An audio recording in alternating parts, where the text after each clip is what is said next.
Thank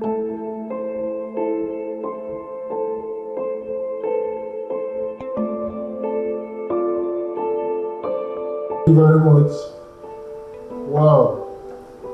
Class of 2024 who have gone through the very rigorous IB program. I want to say that today you're joining a global elite. Only about 2.4 million of the 6 billion people that live on earth have an IB diploma. So you have joined a global elite. And what is the good thing about global elite? When you join the 1% of the world, 0.1%, at that point, there is no quota system. At that point, there is no federal character. At that point, there is no IM. At that point, it doesn't matter where you come from. When you join that elite, you join the global workforce. You are universal. You are empowered. You are able to move from one country to the other. The restrictions in the world are for those of us in the bottom 99%. It's not for this 1%. When you have your degrees from MIT, from Georgia Tech, when you have your diplomas from Greensprings, then you have joined that elite. In the UK, if you go to the UK today, there are about, if you're looking at the number of students who have passed through the IB program, one of the interesting data I saw was that 4,850 students graduated took the IB diploma in 2023. Singapore has about 1,800 students graduated in 2023. And Hong Kong, which historically IB scores are highest between Hong Kong and Singapore, they had over 2,200 students.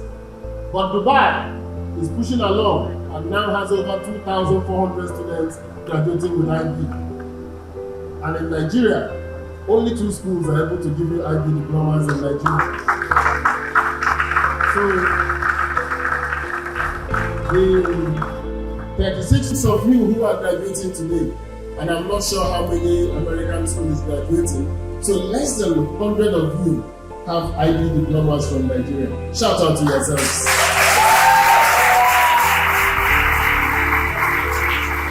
Greensprings Academy has joined the elites of the world. Because let me tell you something about joining the elitism of ability. That is the purpose of my Unlock Nigeria, is the elitism of ability.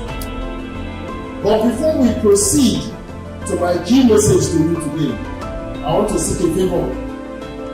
I'm a politician, so I'm always looking for favors. If I'm not asking for your votes, I'm asking for your money.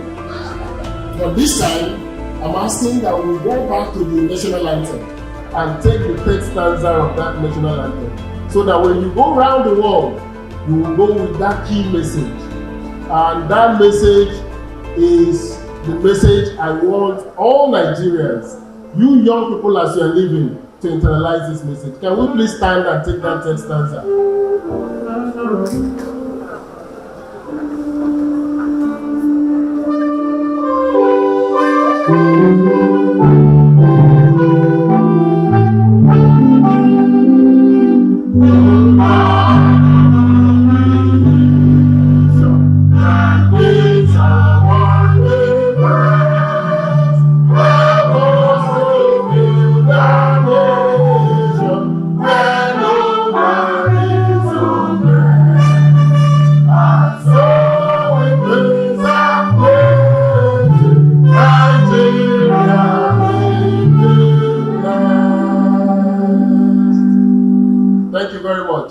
We want to build a nation where no man is oppressed. That is the reason of Nigeria, and that is the purpose of Nigeria. But when I heard the room today, you grew up in a different generation from mine. When you finished from federal government colleges in those days, you were heading to Ibadan, you were heading to Nsoka, you were heading to Ahmadu Bello. That was the news. In one of my uncles in the village. They came to him and said, Linus had just passed to go to University of Ife. My uncle was askance. He's going to Ife? He said, yes. So he kept quiet. After a while, he called another of my cousins and said, I thought people said Linus was intelligent. They said, yes. So why is he not going to Nsukka? Those days when you said you were going to America, Nigerians wondered, why are you going to America? Why are you not in Nsukka? But when nations collapse, it is usually imperceptible.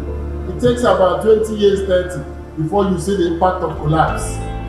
And that impact of collapse is upon us today. But I charge you, as you go around the world, go like I did. I went to the US, I went to Singapore first. I went to the National University of Singapore. At a time, they were not highly rated. Singapore decided on a world-class aspiration that our university must be in the top 20 universities in the world. And today they are there. And the reason why they are there is because they committed to it, they worked for it, and they are there today. So when I went to the US, to the medicine I finished, I got a job with the ExxonMobil, but I made a request. I said, I want to go back to Nigeria. In 2006-07, there was hope. 2005 and 6, there was hope of a new Nigeria. And many of us that went to school abroad came back home. Now the opportunities are diverse for you. You can work remotely from wherever you are. You can invest in education in Nigeria. You can have an edutech company. You can be a neurosurgeon wherever you go. But let me tell you, your major advantage is that you are schooled in Nigeria. You were brought up in Greensprings, in Lekki. You did not go to secondary school in the UK. You went to secondary school in Nigeria. You are first and foremost in Nigeria. And that is why I say to you, wherever you go, just remember that we have made only this one request to God. Help us to build a nation where no man is oppressed. And that oppression is that people like you that do not have opportunity to attend Greensprings, people like you that do not have opportunity to go to MIT, to go to UPenn, to go to Swarthmore, to go to Warwick, remember them. Remember that you can't build a country only with the elite, you have to build it with everybody. Remember that your parents are in Nigeria, your cousins, your sisters, your brothers. And remember that it is what we make of our country that will become of us. That no matter what you do in the UK or in the US, you are a visitor. That the only place where you can aspire to the highest positions is in Nigeria. That the only place where you can make changes that will be phenomenal is in Nigeria. If I had worked with the National Highway Safety Board in America, nobody would remember me today. But taking the FRSC Nigeria and turning it into the first ISO 9001 certified organization, making it the best road safety organization in Africa, has secured a space for me in the pantheon of global leaders. So whenever they talk about the road safety in the world, the Pope invited me to the Vatican to join him in writing the Papal encyclical. The World Bank invites me to talk to other countries about how to make their roads safe because I did it in Nigeria. You can do it in Nigeria.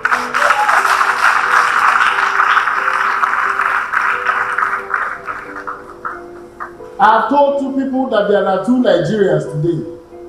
One Nigeria is the Nigerian government, the Nigerian country, where we are doing quota system, where we are doing federal character, where we are moribund, where we are complaining about our universities that you cannot attend. But there is also another nation, and that nation is where you belong, and that is the Niger nation. The Niger nation is that nation that produces movies from Nigeria with iPhones that are making movies. They've gone far to making for DSTV. The Niger nation is the nation of our musicians. When you enter any store in America, when you get to America, you'll be hearing Nigerian music on radio stations. When you look at Nigeria's fashion, it's gone around the world that everybody knows our Ashrebi. Wherever you go in Nigeria, they will ask you, where is Uchu Elewa? One Kenyan asked me, where is Gwagwalada? Because she hears it in Nigerian music. They will ask you those questions. They will say, who is the band, who is Davido, who is Whiskey, who is Flavor. But that is Niger nation. In that nation, there is no federal character.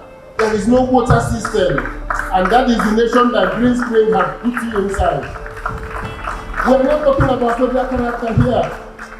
You are not getting admissions because of your father. You didn't get admission because of who your uncle is. You got admission, you got scholarships because the world recognizes elitism of ability, not of parentage. So I want you to remember that what you have gotten today is elitism of ability.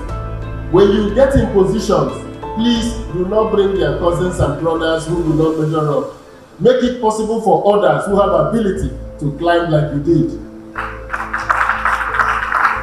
I have a few advice for you before I leave the stage.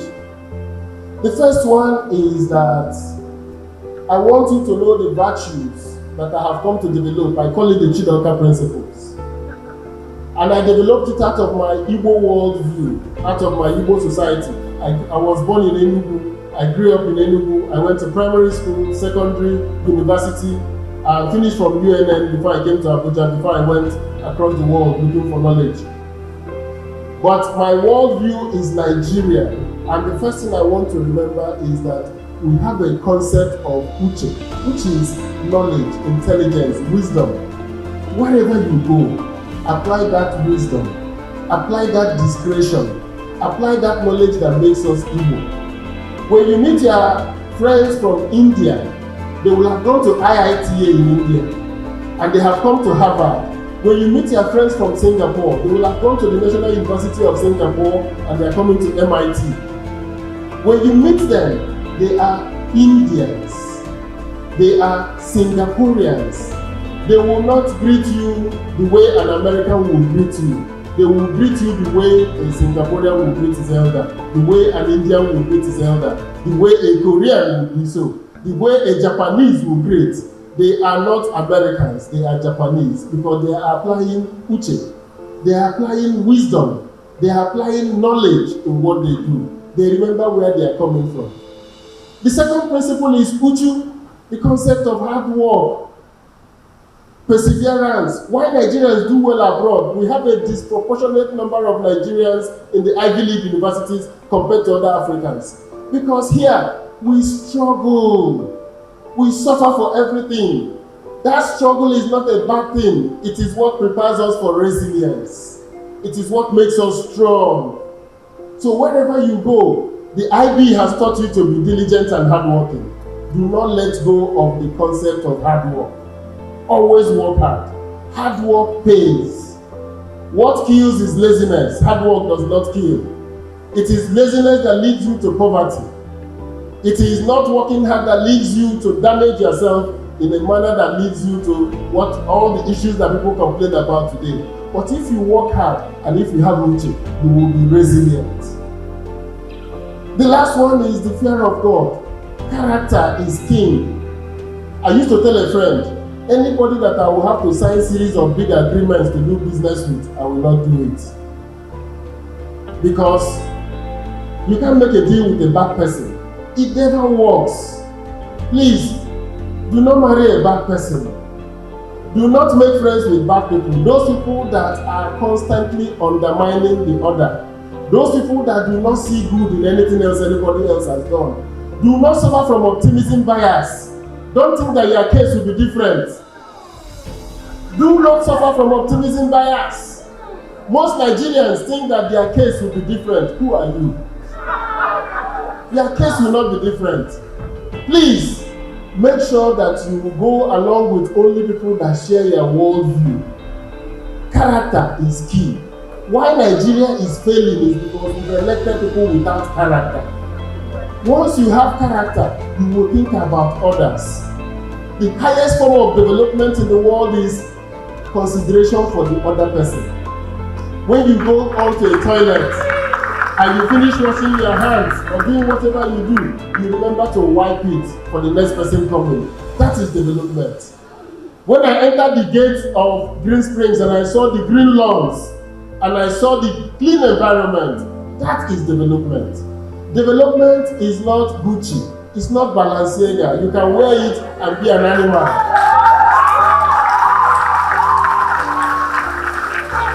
Development is simply consideration for the other person. To think about the other person.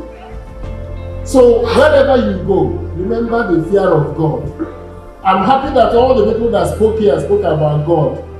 Just remember the fear of God. Just remember character. Warren Buffett said, and my friend sent it to me last week, that you can never make a deal with a bad person. It will never work.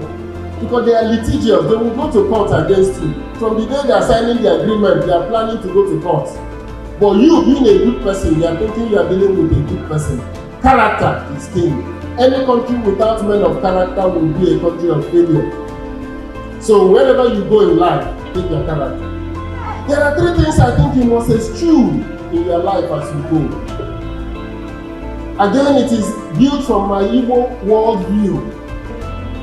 Whenever people become rich or successful, the first thing I see in them is the problem of superiority complex. Nkali. We believe that the only way we can show others that we are bigger than them is by denigrating them, is by showing them Nkali. We believe that the only way that we have arrived as big men is by blowing the siren and breaking traffic protocols. If you go to, those of you going to the US, or go to the internet, watch the convoy of the President of the United States. The plate number says 46. That's the 46th president. If you look below it, you will see the yearly tag. That is the license fee. It will carry the tag 2025, depending on the year, showing you they have paid the District of Columbia for 2025. They will not drive that car without paying the local laws, without complying with the local rule of license fee. What do we do in Nigeria? The moment you are rich, you remove your license number and cover it with a cloth because I am Osita. So one thing you can learn, and is a bad manner, do not learn it. Respect for the rules is what makes you who you are.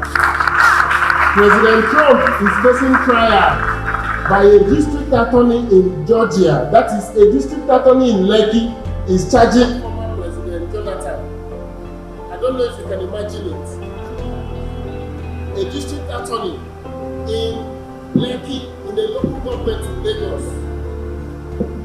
A district attorney is charging a president for violating the rules. That is the power of respect for rules. So wherever you go in life, know that unlike Nigeria, Nkali is something that will bring you shame and disgrace. What our leaders are doing is shameful. That you will see a traffic going on the right, you will run against the traffic. It's disgraceful. Do not invite those characters. It's disgraceful. So wherever you go, please eschew Nkali. The next thing you must eschew is what I call abusive language, destruction of people. That is disrespect of people, which is Nkali. This concept is that we think that the more outspoken you are, the more you abuse others, it means that you are courageous. No. You are not courageous when you abuse others. You are courageous when you make your point in a respectful manner. Wherever you go, remember who you are. Do not join them. You can be angry at a system, you can be upset at a program, but do not join in disrespecting others. So, eschew Nkali. Do not abuse others. The last of them is oppression, Mmegbu, which is our prayer. A nation where no man is oppressed. We don't want you to have a cruel and unjust use of power. Because you're going to become powerful people. Once you come out from MIT, from Uche, from Leeds, you've already joined the world #1. But you are going to join companies, join the ladder. Some of you are going to become, I saw the person said, CEOs, change makers. That's what we want to build. But just remember not to be unjust to other people. Remember to eschew that imbibe, that oppression, that thing to show that you are my house help, you are my nanny, you are my driver. No. My drivers have been with me for 17 years, 18 years, because their job is more important than my own. When I go to function, I say, give my drivers food first, because if I eat first and go, they will not eat. So let them eat first, so that if I come out, we can leave. You must have that consideration for others. So when you do that, then you remember who you are. I will end with a story of a young boy. I'm currently a student, by the way. I'm in the Nigerian law school. I came here because I had made this pledge, and I was looking forward to seeing you people, Igbo students. I had cancelled all speaking engagements, but we're currently doing our court attachments now. But one Yoruba boy came and met me one day. His name is Eschew, and said he likes me, he wants me to be his mentor, that he watches me in class.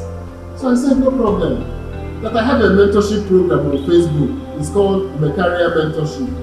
We have about 9,000 people who I mentor remotely. I was trying to do mentorship at scale because I was mentored by a man called Uchu, who was Minister of Transport. Most of the things I know today was because Ojo treated me not as a personal assistant, but as a young colleague and friend. So when he was minister, I traveled around the world with him. I ate in restaurants, we sat in the same table, we drove in the same car. So when Ojo died in 2016, I was devastated. By the time I became minister, I became Corps Marshal just 10 years after youth service. I was 35 when I became Corps Marshal. I became minister when I turned 43. Ojo was then an ambassador. He had been Minister of Transport, Secretary of the PDP, Minister of Foreign Affairs, and now Ambassador to Canada, High Commissioner to Canada. When I arrived Canada as the Minister of Aviation, he came to receive me. Here was his personal assistant of 10 years ago, and here was he now as ambassador coming to receive the minister. I thought that was a hallmark of greatness. I said, Oga, you didn't need to have come. He said, no, you are the minister. I have to receive you. Of course, I was staying in his house. My wife is from his village. It's like family to me. I said, you don't need to escort me to my program. But he gave me a lesson in humility.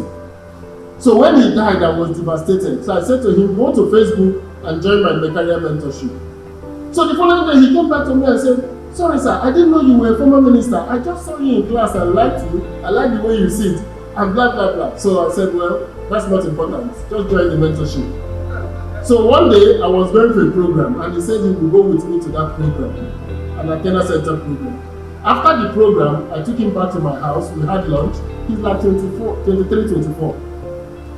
We had lunch. He was a little uptight. I said, relax. He said he was going back to school. I said, okay, call an Uber. I noticed he hesitated. Maybe he didn't quite have the money to use an Uber.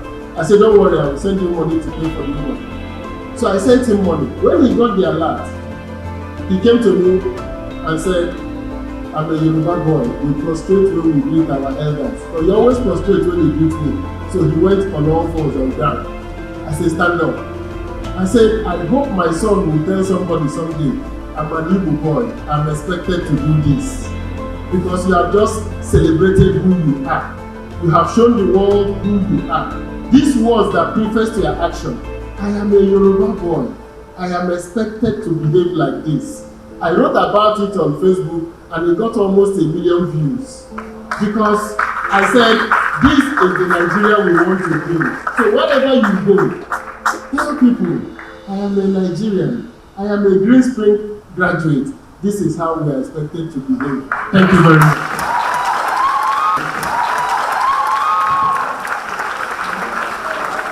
Thank you for the inspiring speech, Mr. Osita Chidoka. Kindly